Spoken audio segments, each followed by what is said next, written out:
The camera never lies, but it doesn't always tell you the truth in time. They called it a dumb idea from the start. Zach, Liv, Marcus, and Danny. 4 high school seniors, weeks away from graduation and aching to do something different before they all scattered like ashes in the wind. Zach, the ringleader with the camera always glued to his hand, had found the spot online. Camp Deadwood, an old summer camp deep in the Vermont woods. Shut down in the late 80s after some vague fire and staffing incident no one ever really explained. Perfect for a horror short. Perfect for their YouTube channel. Perfect for one last memory together. Place looks like it eats people. Liv had joked when they parked the car at the edge of the overgrown trailhead. Exactly, Zach grinned. They hiked in at dusk. The trees were skeletal, still bare from winter, and everything smelled of wet moss and rot. The old cabins were half swallowed by vines, windows broken, doors hanging like snapped jaws. There was even an old canteen building with rusted trays still stacked in the kitchen. Time had frozen here, and something about that didn't sit right. Marcus, always the skeptic, joked about tetanus and haunted raccoons. Danny stayed quiet. She'd been that way ever since her brother disappeared 2 towns over last fall. No clues, no body, just gone. She said this was her first time camping since. Zach promised her it'd be safe. Just a little fun. Just a movie.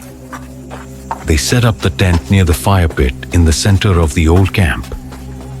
Zach filmed everything, wide shots of the cabin, shaky close-ups of blood stains on the walls, even fake screams from Liv. Then they made a real fire, roasted hot dogs, passed a flask, and laughed like people do when they think they've beaten the dark. The wind howled through the trees after midnight, cold and low. Like the woods were exhaling, the fire sputtered and died. One by one, they went into the tent until only Zach was left by the coals, tinkering with the camera. That's when he saw a bit. Not with his eyes, through the lens. Something in the tree above the tent. A shape. He blinked, zoomed in.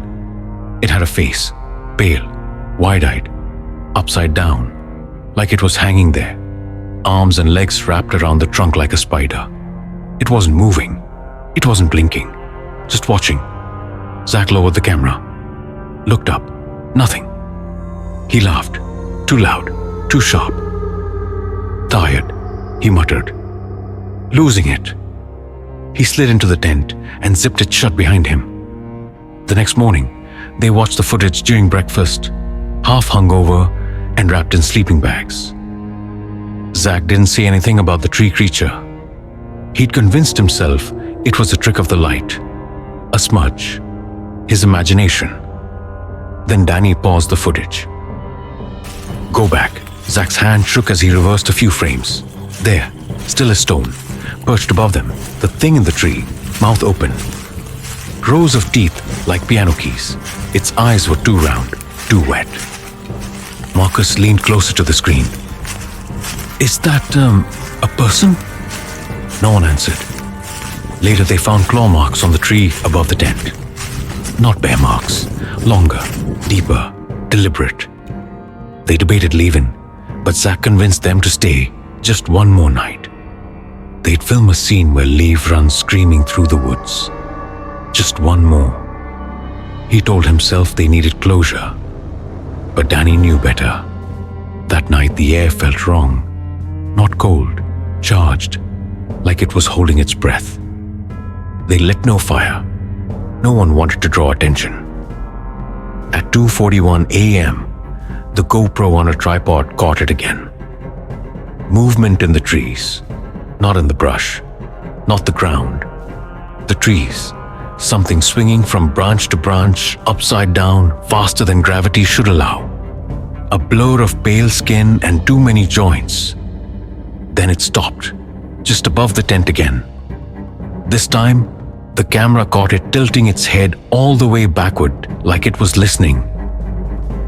At 3:12 a.m., Danny started screaming. When the police arrived the next day, they found no bodies, no signs of struggle. Just a camera, still recording, lying in the dirt near the tent. The footage ends at 3:13 a.m. with a close-up of something crawling down from the tree, just out of frame. A shadow passes across the lens, then a sound.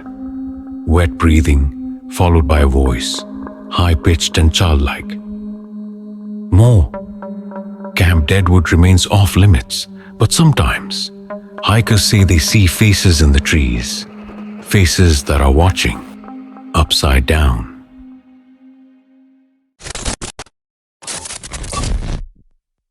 They called it a joke, a prank, a live video to boost their dying channel and get a few laughs before the end of summer.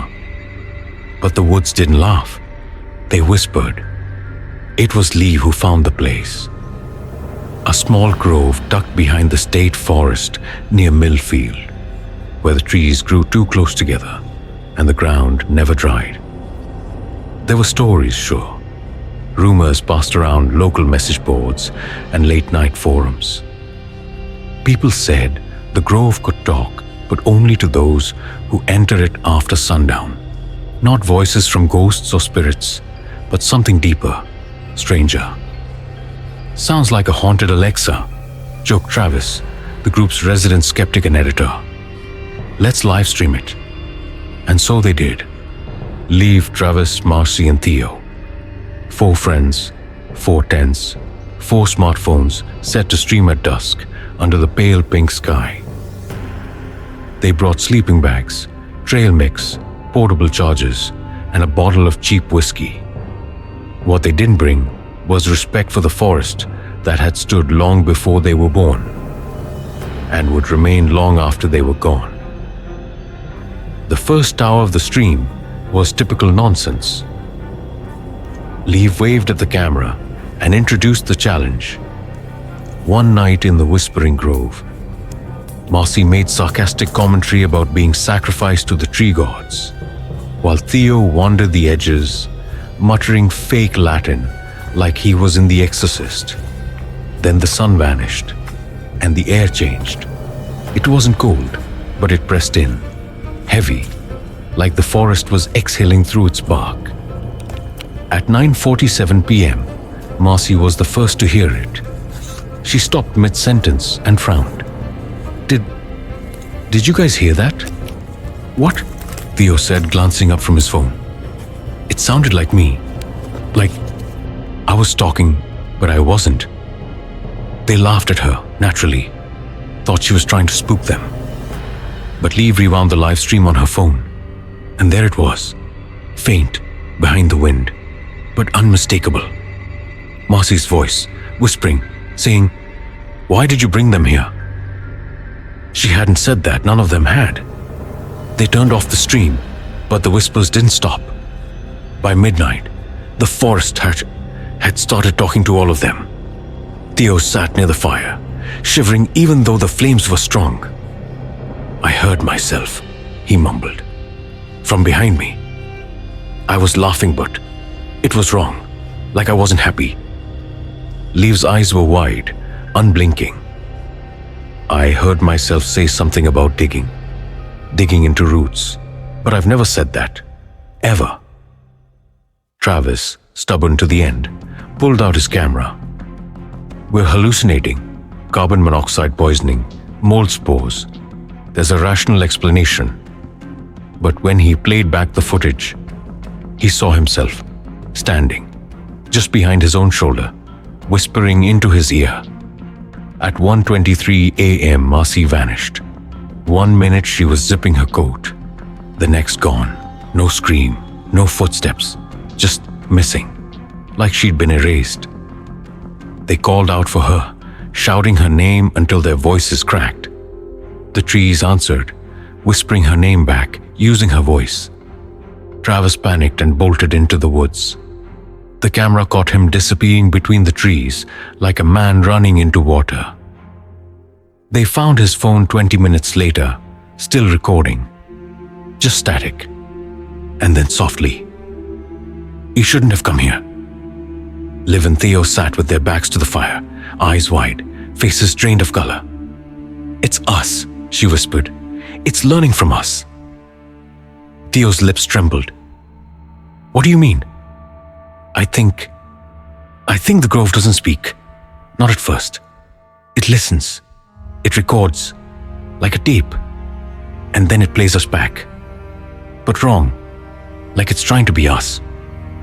Somewhere to the left, Liv heard her own voice ask, "Are you scared of what's growing inside you?" Theo started crying. Then he stood up and walked into the woods without a word. Liv was the last. She turned the live stream back on, sat in front of the fire, her face ghost white in the flickering light. "If anyone's watching this, don't come here. Don't listen. Don't believe it when it uses our voices. That's not us anymore." The whispering grew louder. It came from every direction. It was her, and it wasn't. Then something impossible happened. The forest exhaled. Leaves swayed, though there was no wind. The branches bowed outward and upward like ribs expanding. The fire guttered out, and the live stream showed the last horrifying image. The grove itself breathing, in, outside, alive. The video stayed online for 6 hours. Thousands watched in real time. Most thought it was a stunt, an elaborate hoax, but a few viewers noticed something strange in the final seconds. The camera tilted, just slightly, and in the reflection of Liv's wide eyes, you could see a dozen faces, mouths open, eyes weeping, whispering,